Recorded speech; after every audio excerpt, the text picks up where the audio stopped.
थी जिस समय संविधान बनाया गया, तो जाहिर सी बात है उसकी मूल आत्मा में तो समाजवाद शब्द घुटा हुआ था, लेकिन इंदिरा गांधी का भी शुक्रिया आज अदा करना जरूरी है कि उन्होंने स्पेसिफिक तरीके से जो समाजवादी समाज की संरचना के लिए आक्रामक तरीके से उन्होंने साथ दिया और प्रीवी पर्स खत्म किया, ये बैंकों का राष्ट्रीयकरण किया और संविधान के 42वें संशोधन में समाजवाद और धर्मनिरपेक्ष शब्द को बाकायदे उन्होंने स्थापित कर दिया। तो आखिर उन शब्दों से क्यों शब्द मात्र से ये भारतीय जनता पार्टी इतनी परेशान क्यों होती है, और इसकी ये पूरी ये राजनीति विज्ञान विद्यार्थी के रूप में आप इसको कैसे देखते हैं कि ये जो कोर्ट का फैसला आया है, अब तो खास करके कोर्ट ने एक तरीके से मुहर लगा दिया है कि नहीं, वो संशोधन असंवैधानिक नहीं था, मर्यादा के अनुरूप था, संविधान के अनुरूप था, और इन शब्दों का रहना कितना जरूरी है संविधान के अंदर। सतीश जी। धन्यवाद तिवारी जी। आवाज आ रही मेरी? जी जी जी आ रही है। इस बात को राम पुनियानी जी ने स्पष्ट कर दिया था कि ये दोनों, बाकी सब लोग अनम्यूट कर लेंगे तो ठीक रहेगा। राम पुनियानी जी ने ये बात स्पष्ट कर दी थी कि ये दोनों शब्द संविधान की आत्मा में 42वें संविधान संशोधन से मौजूद थे, और कई बार सुप्रीम कोर्ट इस पर, खास करके सेकुलरिज्म पर फैसले दे चुकी है। मुंबई के केस में 1994 में भी सुप्रीम कोर्ट ने यह कहा था कि सेकुलरिज्म संविधान के फंडामेंटल स्ट्रक्चर का पार्ट है। और उससे पहले 1973 में केशवानंद भारती के केस में केरल सरकार के खिलाफ संविधान पीठ ने सुप्रीम कोर्ट को यह कहा था कि आप कुछ भी बदल सकते हो संविधान संशोधन की जो प्रक्रिया है उसके तहत, लेकिन आप फंडामेंटल स्ट्रक्चर नहीं बदल सकते। तो ये बात तो स्पष्ट थी कि सेकुलरिज्म फंडामेंटल स्ट्रक्चर है और वो अपरिवर्तनीय है। लेकिन आपने जो सवाल खड़ा किया, या जो सुरीलन जी ने सवाल खड़ा किया, बेशक खतरा टला नहीं है, लेकिन एक बड़ा स्पीड ब्रेकर उसके सामने इस फैसले से जरूर उपस्थित हुआ है, इसलिए फैसला स्वागत योग्य है, ये अभिनंदनीय है। जब संविधान सभा में भी डिबेट इस पर हुई थी, सेकुलरिज्म शब्द डाला जाए, उसको डिफाइन किया जाए, उसके लिए कोई परिभाषा जोड़ी जाए, ये सब बातें संविधान सभा में भी आई थी। लेकिन मतिभ्रम बहुत खड़ा करने की कोशिश संघ परिवार और उसकी वैचारिकी के जो अनुयायी संगठन है वो करते हैं। सेकुलरिज्म को तो बिल्कुल गाली बना दिया गया है, लेकिन भारतीय संवैधानिक लोकतंत्र में जो सेकुलरिज्म है वो संविधान के अंतर्निहित प्राविधानों से ही इमर्ज होता रहा है।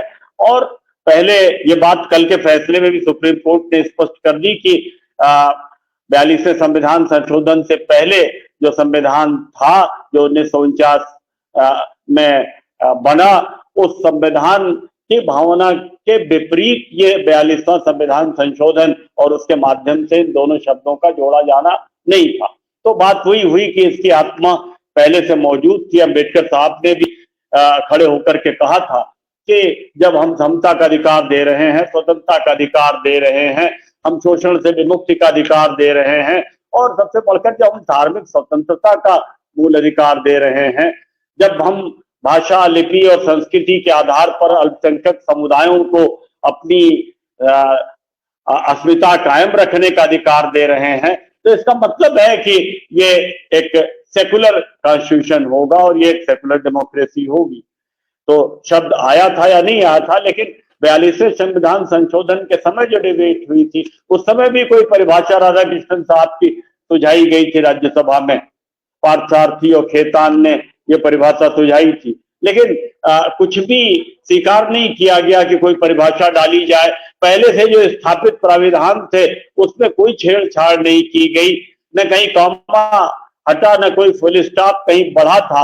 जो जैसे था वैसे ही था, और वो सेकुलर था। वो संविधान का जो चौथा हिस्सा खास करके है नीति सिद्धांतों का और सोशल जस्टिस के जो कमिटमेंट हैं, उससे एक लोकतंत्र के रास्ते से होकर के समाजवाद की ओर आगे बढ़ने का संकल्प संविधान में था। इसलिए ये पहले से था, सभी विशेषताओं का प्रस्तावना में उल्लेख है, इसलिए उसका भी उल्लेख कर दिया गया। इसके लिए कुछ वहां बदलाव लाने की जरूरत नहीं है संविधान के अंतर्निहित प्राविधानों में। और वो अंतर्निहित प्राविधान, जहां तक सेकुलरिज्म का सवाल है, उसमें और कुछ भी नहीं है। अगर कोई व्यक्ति अपने को कहता है कि मैं एंटी सेकुलर हूं, तो मैं सोशल मीडिया पे भी उसको सीधा लिखता हूं कि इसका मतलब कि आप भारत के संविधान में प्रदत्त नागरिकों के मूलाधिकारों की संरचना के खिलाफ हो, आप मौलिक अधिकारों के वजूद के खिलाफ हो नागरिकों के। तो भड़कता है कि मैंने ऐसा कहा। हमने कहा आप जो कह रहे हो उसका इसके अलावा दूसरा कोई मतलब ही नहीं होता, क्योंकि भारतीय संविधान में मौलिक अधिकारों की संरचना का वजूद कायम रहना ही सेकुलरिज्म है। वो फंडामेंटल राइट्स का स्ट्रक्चर से ही सेकुलरिज्म इवॉल्व होता है। तो ये बात बिल्कुल स्पष्ट थी। ये बात 94 के सुप्रीम कोर्ट के फैसले से भी स्पष्ट हुई। ये बात कल जो फैसला संविधान दिवस के एक दिन पहले बड़े अच्छे दिन समय पर आया, तो उससे भी स्पष्ट हुई। और जो समाजवाद है, जब हम लोकतांत्रिक समाजवाद की संरचना हमने खड़ी की, लोकतंत्र की पथिका से होकर के एक समता मूलक समाज बनाने की परिकल्पना की ओर आगे बढ़ने का संकल्प हमारे संविधान में पिरोया गया, तो उसका जो सीधा मतलब था उसे भी कल सर्वोच्च न्यायालय ने अपने फैसले में स्पष्ट किया कि वो और कुछ नहीं, लोक कल्याणकारी राज्य की अवधारणा है और हम एक वेलफेयर स्टेट है, इसमें कोई संशय की बात नहीं है और न हो सकती है। तो इस तरह से इन दोनों शब्दों की जो बहस है, जिसे भारतीय जनता पार्टी ने जानबूझ करके हमेशा खड़ा करने की कोशिश की, क्योंकि उनका बुनियादी तौर पर संविधान की जो दार्शनिकता है, उसकी जो वैचारिकी के मूल्य हैं, उसका जो मूल दर्शन है, या संविधान की जो पुनियानी जी ने कहा कि आत्मा है, उस आत्मा में संघ परिवार का कभी विश्वास न था, न है और न रहेगा।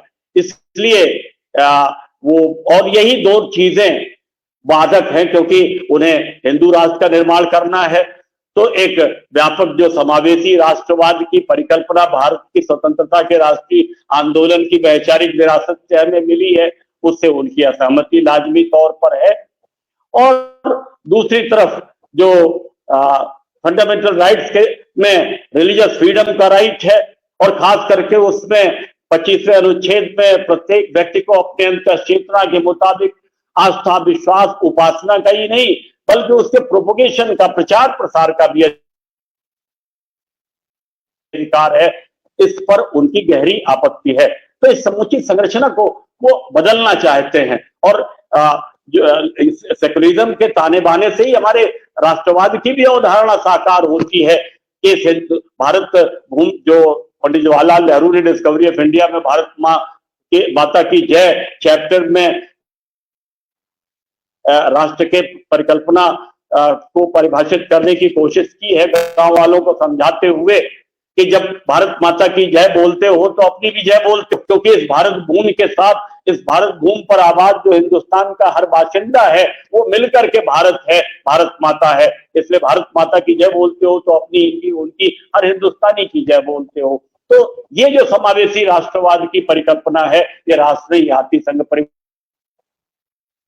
की वैचारिकी को, और उनका जो लक्ष्य है हिंदू राष्ट्र का, और हिंदू राष्ट्र की अवधारणा के जो आर्किटेक्ट है वो सावरकर साहब है। तीन ही अर्थ है उनके हिंदू के, कि उसकी मातृभूमि हिंदुस्तान हो, तो किसी का डीएनए टेस्ट करा लो, सबकी मातृभूमि हिंदुस्तान निकलेगी।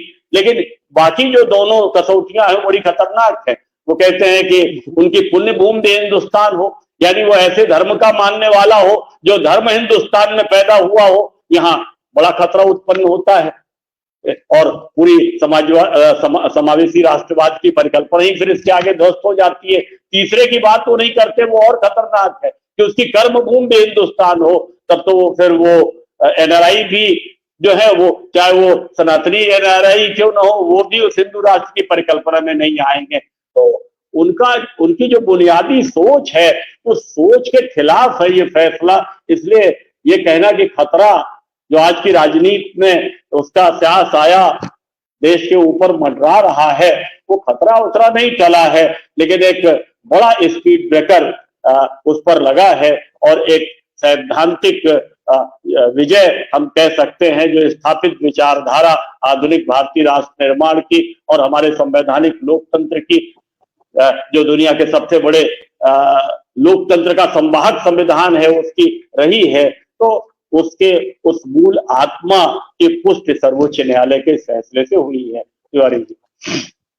बहुत बहुत धन्यवाद। हमारे साथ इस बीच अपना जागृति जुड़ गई, उनका स्वागत है। हम चलते हैं प्रोफेसर शिवजी सरकार जी के पास। चर्चा हो रही है कि हिंदू राज्य की स्थापना ये लोग करते हैं। कौन सा राज्य ऐसा है और वो कैसा हिंदू राज्य होगा जिसमें लोक कल्याणकारी राज्य नहीं होगा, लोक का कल्याण नहीं होगा? सच बात तो ये है, जो सामने दिखाई पड़ता है, सीधे कारपोरेट परस्त चंद पूंजीपतियों के हाथ में खेलने वाली सरकार ये बनाना चाहते हैं। ऐसी हालत में यह जो आया है, खास करके शब्दों को लेकर के, समाजवाद और अपना पंथ निरपेक्ष शब्दों को, इसको एक तरीके से मजबूती के साथ हमारे ये सर्वोच्च न्यायालय ने इसको स्थापित किया है। और अभी भी जैसा हमारे सारे साथी कह रहे हैं कि लेकिन खतरा भी टला नहीं है, तो आप उसको कैसे देखते हैं? खतरा टला नहीं है या ये लोग शर्मिंदा होकर के, जिस तरीके से अभी फिलहाल महाराष्ट्र में इन्होंने सरकार बना करके इस समय चंगा हो गया, ये था कि नहीं अब तो हम अडानी के मामले से भाग जाएं, और आज जिस तरीके से संसद में हुआ है कि अडानी माने अडानी शब्द परिप्रतिबंधित कर दिया गया कि आप इस शब्द का ही इस्तेमाल नहीं कर सकते हैं। ऐसी हालत में ये जो सुप्रीम कोर्ट का ये जो फैसला आया है, आप इसके आलोक में इन सारी चीजों को आप कैसे देखते हैं प्रोफेसर शिवजी सरकार? अनम्यूट कर लीजिए सर, अनम्यूट कर लीजिए जी। बहुत धन्यवाद तिवारी जी। मैं सुन रहा था सभी को, सभी अपने अच्छे मित्र हैं और सभी बहुत आशावादी हैं। सभी को उम्मीद है कि सुप्रीम कोर्ट के जजमेंट से हमारा सेक्युलरिज्म बचेगा, हमारा समाजवाद बचेगा और शायद राष्ट्र भी बच जाएगा। हालांकि मैं राष्ट्र के कॉन्सेप्ट से सहमत नहीं हूं, वो एक अलग चीज है ना। मैं इससे सहमत हूं कि कोर्ट के वजह से ये सारी चीजें बच जाएगी। कोर्ट ने एक अच्छी राय दी है, ये जरूर है, पर हम ये भी देख चुके हैं 2024 के लोकसभा चुनाव से पहले जब एक पार्टी ने 400 पार का नारा दिया तो उनके लोगों ने हमको क्या बताने की कोशिश की कि वो संविधान को बदल डालें। तो जो संविधान को बदल डालने की बात आई और उसके बाद जो विपक्ष ने उस पर आक्रमण किया तो उन्होंने कहा कि नहीं, ये तो विपक्ष जो है लोगों को गुमराह कर रही है। ये गुमराह करने वाली जो बात है वो आज हमारे मानस पे छाया हुआ है। कौन गुमराह कर रहा है ये सोचने की बात, कैसे गुमराह हम हो रहे हैं ये सोचने की बात, क्या वाकई कोर्ट, क्योंकि हम ये भी देख चुके हैं कि अभी संभल के अगर घटना को ले तो संभल में कोर्ट ने ही 1991 का जो प्लेसेस ऑफ वर्शिप एक्ट है उसको नजरअंदाज करते हुए एक सर्वे का कैसे ऑर्डर कर दिया, और जिसके वजह से पूरे समाज में एक बहुत ज्यादा जो है असहजता पैदा होगी। तो क्या कोर्ट जो है उसका काम यह है कि जो कानून देश ने बनाई है उस कानून की अवहेलना कर एक सर्वे का ऑर्डर कर दे? क्या 1991 का जो एक्ट है, प्लेसेस ऑफ वर्शिप एक्ट, वो वैलिड नहीं है? और अगर वो वैलिड है तो कोर्ट ने चाहे मथुरा में हो, चाहे बनारस में हो या संभल में हो, सर्वे का ऑर्डर कैसे दिया? और सुप्रीम कोर्ट ने इसको रोका क्यों नहीं? सुप्रीम कोर्ट को तो इसको स्वो मोटो नोटिस लेकर रोकना चाहिए था। खतरा टला नहीं है, मेरा यही कहना है। सवाल है समाजवाद कहां बचा है? समाजवाद प्रेमबल में ही बचा है। पर अगर आप देख लें 2014 की नहीं, 2007 के बाद से जिस तरह से हमने बैंकों का दुरुपयोग किया, जिस तरह से हमने सारे नियम कानूनों को ताक पे रख के जो इकोनॉमिक ऑफेंडर्स थे उनको भागने का मौका दिया। सरकार कौन थी, किसकी थी, मुझे इससे कोई मतलब नहीं है। पर हम वैसे हमारा मुल्क है, हमारी मुल्क उसको रोकने में नाकामयाब रही है। मेरा सिर्फ इतना कहना है। प्रॉपर्टीज एक्ट, कोर्ट ने एक अच्छी राय दी। मैं मानता हूं कि किसी की प्रॉपर्टी को आप बेवजह हथिया नहीं सकते, ये एक अच्छा राय है। पर इस पर तामील होगी, मुझे इस पर बहुत शक है। क्योंकि जिस तरह से संभल में चीजें हो रही हैं, और संभल में क्या वहां राइट टू प्रॉपर्टी नहीं है? वहां राइट टू लाइफ नहीं है? क्या संभल हिंदुस्तान का हिस्सा नहीं है?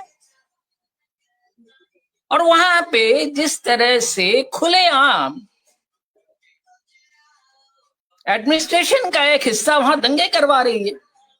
मैं हिंदुस्तान के पुलिस को जानता हूं, काफी नजदीक से मैंने देखा है, सारे फील्ड में कवर करते हुए मैंने देखा है। अगर कहीं का डीएम या एसपी सख्ती से पेश आता है, किसी की हिम्मत नहीं होती है एक पत्थर क्या एक ईंट का टुकड़ा भी उठा ले। और वहां खुलेआम ईंटें ही नहीं चल रहे हैं, जो ईंटें चलाने वाले हैं उनकी अगर आप पहचान करवाएं तो आप पाएंगे उनमें से 99% लोग जो है ये पुलिस के लोग हैं, पुलिस के सफेद पोश लोग हैं, जिनके पास एक बटन होती है उनकी पहचान के लिए, जिससे कि पुलिस अगर लाठी चलाते हैं तो उनकी रक्षा करे। तो ये जो समस्या है इसको कौन रोकेगा? दंगा अगर हम सरकार होके खुद करा रहे हैं, हमारी रक्षा कौन करेगा? ये एक बहुत बड़ी समस्या है। समाजवाद क्या है? समाजवाद की अगर बात करें तो हमने हिंदुस्तान ने 60 साल तक पब्लिक सेक्टर्स बनाए, और जिस सरकार ने बनाई या जिस पार्टी की सरकार ने बनाए, उसी पार्टी ने 1951 में जब लिबरलाइजेशन आया, सबसे पहला काम उन्होंने क्या किया? अगर हमें याद हो तो मैं सिर्फ याद दिला रहा हूं। सबसे पहला काम उन्होंने ये किया कि MRTPC एक्ट, जो मोनोपोलीज एक्ट है, जिसके अमेरिका में एंटी ट्रस्ट लॉ कहते हैं, उसको खत्म करने का सबसे पहला कदम उन्होंने उठाया। दूसरा कदम 2002 में NDA 1 के अटल बिहारी वाजपेयी की सरकार ने उठाया। तीसरा कदम UPA की सरकार ने 2009 में उठाया, इसको पूरा खत्म कर दिया। कंपटीशन लॉ एक लेकर आए, जिसका कोई मतलब नहीं। हिंदुस्तान में कंपटीशन लॉ है नहीं। अगर आज कंपटीशन लॉ होता या कंपटीशन की मानसिकता भी होती, जैसा कि आज लोकसभा में हुआ, राज्यसभा में हुआ, क्या फलाने का नाम नहीं ले सकते? कौन है वो फलाना? कोई गुंडा बदमाश कोई होगा, तो उसकी अगर मेरे से दोस्ती होगी तो मैं उसके प्रोटेक्शन दे सकता हूं। इसलिए मेरा सिर्फ इतना ही सबमिशन है कि मुझे कोर्ट के का सम्मान है, पर कोर्ट की जो व्यवस्थाएं हैं वो हमारी रक्षा कर लेगी, इस पर मुझे संशय है। अभी हमारे साथी ने कहा, मैं उससे बिल्कुल इत्तेफाक रखता हूं। प्रेमबल रह जाएगा, संविधान रहेगा कि नहीं, समस्या यहां पर है। अब मैं बता रहा हूं क्यों है। सिर्फ ये नहीं है कि सेंट्रल लेवल में पार्लियामेंट में क्या हो रहा है। मैं आपको एक बहुत छोटा सा वो एक उदाहरण देता हूं। 1 करोड़ से ज्यादा साइबर क्राइम का एक केस गाजियाबाद के पुलिस ने उसको बहुत अच्छी तरह से डॉक्यूमेंट करके गाजियाबाद के कोर्ट में पेश किया। वहां पर एक एडीजे महिला थी, उन्होंने उस चार्जशीट को, उस पर कोई कमेंट बिना किए, चार्जशीट को बिना खारिज किए, जो कुछ भी जिस व्यक्ति का लूटा गया था वो उन्होंने, जो चोर थे उनको सौंप दिया। अब आप सोच सकते हैं कि एक एडीजी बिना किसी कोई वजह बताए अगर किसी चार्जशीट को खारिज कर देती है तो कितना बड़ा क्राइम है। और ये क्राइम खुले आम डिस्ट्रिक्ट कोर्ट्स में हो रहे हैं, कौन रोक रहा है उसको? और मेरा जो इशारा है आप सब समझ रहे हैं, क्या मिली भगत हुई है, कैसी बंदर बाट हुई है, वो सब सामने दिख रहा है। और या तो आप कोर्ट में लड़ते चले जाइए, पुलिस जो है बड़ी मुश्किल से ऐसे केसेस को सॉल्व भी कर पाती है और उसकी डॉक्यूमेंटेशन करती है, हालांकि पुलिस के कुछ लोगों ने उसमें गड़बड़ियां की है। तो ये सारी चीजें जो है, मैं इस पे बहुत विस्तार पे बात कर सकता हूं, पर ये सारी जो चीजें हैं ये दिखाता है कि भारत के जो कानून व्यवस्था है, भारत के जो संविधान है, भारत की जो समाज व्यवस्था है, भारत की जो सामान्य एक अस्मिता है और सच्चाई के तरफ भारत का जो एक सामान्य कमिटमेंट है, तो कॉम्प्रोमाइज हो रहा है। अगर डिस्ट्रिक्ट लेवल के जुडिशियरी कॉम्प्रोमाइज हो रहा है तो उसका मतलब है कि वहां से सुप्रीम कोर्ट तक कॉम्प्रोमाइज हो रहा है। तब कहां से क्या क्या बचाएंगे आप? तो इस वक्त जो है, देखिए, इस मंच में बैठ के कुछ शब्दों का इस्तेमाल करना सही नहीं होता है, पर जिस शब्द को मैं कहना चाहता हूं आप सब समझ रहे हैं। और यही जो है खतरा इस वक्त पूरे देश में है। संभल, बहराइच, बदायूं, कोई बचा नहीं है इससे।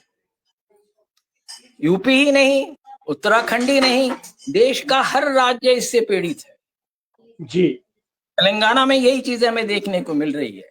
इसलिए देश में देखिए, जब हम स्टूडेंट थे, आज भी मैं किसी यूनिवर्सिटी में था, वो बच्चों से बातें हो रही थी, मैं यही कह रहा था कि तुम लोग कैसे हो, क्या ऐसी व्यवस्था को बर्दाश्त करते हो? एक शब्द नहीं कहते हो। हम तो क्लास छोड़ के और पूरी क्लास को लेके सड़क पे निकल जाते थे।